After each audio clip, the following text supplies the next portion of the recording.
ওখানে যখন মমতাদি ধর্নায় বসে ঠিক সেই সময় আমাদের জয়েনিং ছিল ওখানে। এমনকি জয়েনিংয়ের লেটার আসার জন্য আমরা স্বপ্ন দেখেছিলাম যে খুব তাড়াতাড়ি জয়েনিংয়ের লেটার আসবে।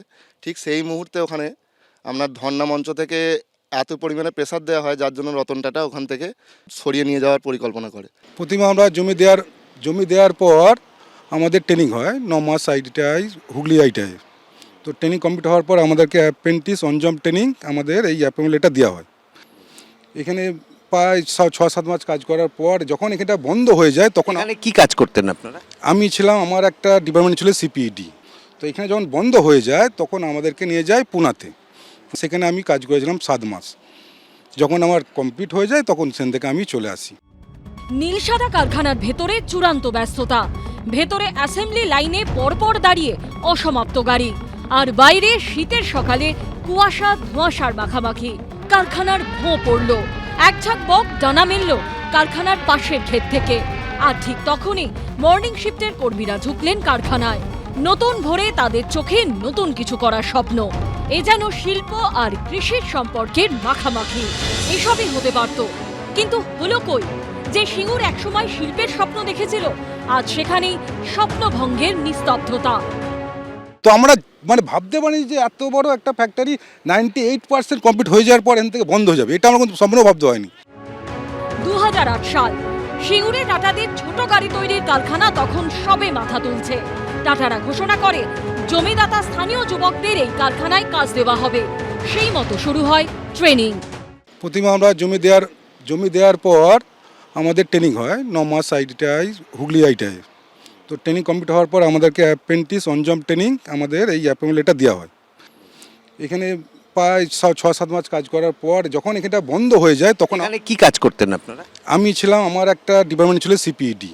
তো এখানে যখন বন্ধ হয়ে যায় তখন আমাদেরকে নিয়ে যায় পুনাতে। সেখানে আমি কাজ করেছিলাম 7 মাস। যখন আমার কমপ্লিট হয়ে যায় তখন সেখান থেকে আমি চলে আসি। স্বপ্নভঙ্গের একই গল্প সিঙ্গুরের রাজদীপ চট্টোপাধ্যায় এবং পুষ্পেন রায়েরও। এখন আর তো এর কোনো মূল্য নেই।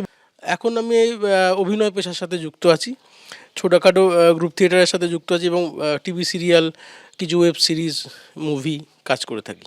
মানে এটাই এখন টাটাদের কারখানা থেকে শুরু স্বপ্ন, এবং এখন হচ্ছে হ্যাঁ, এখন এইটাই পেশা হয়ে গেছে আমার। হ্যাঁ হ্যাঁ হ্যাঁ, টিকে থাকার লড়াই। ওখানে যখন মমতাদি ধর্নায় বসে ঠিক সেই সময় আমাদের জয়েনিং ছিল ওখানে। এমনকি জয়েনিংয়ের লেটার আসার জন্য আমরা স্বপ্ন দেখেছিলাম যে খুব তাড়াতাড়ি জয়েনিংয়ের লেটার আসবে। ঠিক সেই মুহূর্তে ওখানে আপনার ধর্না মঞ্চ থেকে এত পরিমাণে প্রেসার দেওয়া হয় যার জন্য রতন টাটা ওখান থেকে সরিয়ে নিয়ে যাওয়ার পরিকল্পনা করে। এখন আমি আর্টের কাজ করি, সমস্ত রকম আর্টের কাজ, ওয়াল পেন্টিং করি। আর নতুন করে কিছু স্বপ্ন এই জায়গা থেকে আসে না। 18 জানুয়ারি নরেন্দ্র মোদী এসেছিলেন সিঙ্গুরে। বিপুল প্রত্যাশা তৈরি হলেও সিঙ্গুরে শিল্পায়ন নিয়ে একটি শব্দ শোনা যায়নি তার মুখে। ঠিক 10 দিন পর বুধবার সিঙ্গুরে আসছেন মমতা বন্দ্যোপাধ্যায়। সেই মমতা বন্দ্যোপাধ্যায় যাকে 2 দশক আগে সিঙ্গুর আন্দোলনের পুরোভাগে দেখা যেত। তারপরই রাজ্য ছেড়েছিল টাটারা, শেষ হয়ে গেছিল শিল্পের স্বপ্ন। আজ সেই স্বপ্নভঙ্গের যন্ত্রণা হারে হারে টের পাচ্ছেন জমিদাতাদের অনেকে। আমাদের ঠিক এই যে খালটা আছে ঠিক ওই পারটা আমাদের পর করে এখানটা 3 বিঘে ছিল টোটাল। 3 বিঘে, হ্যাঁ। জমি দেখতে পারেন না, কোথায় জমি কিভাবে চিনবো? দেখুন জমি তো এখন এই অবস্থা, এখন তো কিছুই হয় না। বলতে খুবই খারাপ লাগে। তখন আমার খুব কম বয়স, তখন 22 বছর।